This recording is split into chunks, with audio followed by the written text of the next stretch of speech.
Indrapuri adalah bangunan yang bersejarah yang didirikan di atas bangunan Hindu sekitar abad 12 Masehi.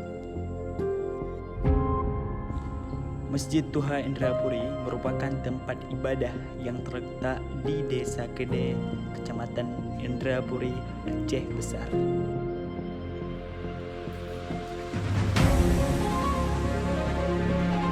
Masjid Tuha Indrapuri berbeda dengan masjid pada umumnya, memiliki karakter yang klasik, dikelilingi oleh tembok pertahanan yang besar.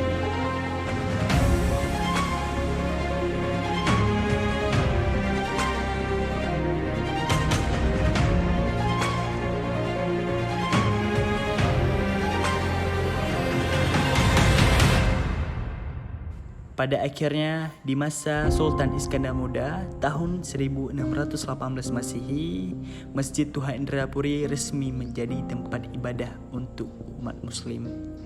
Di Masjid Tuha Indrapuri lah pada tahun 1878 pernah dipakai untuk tempat penobatan Tuanku Muhammad Daud Shah.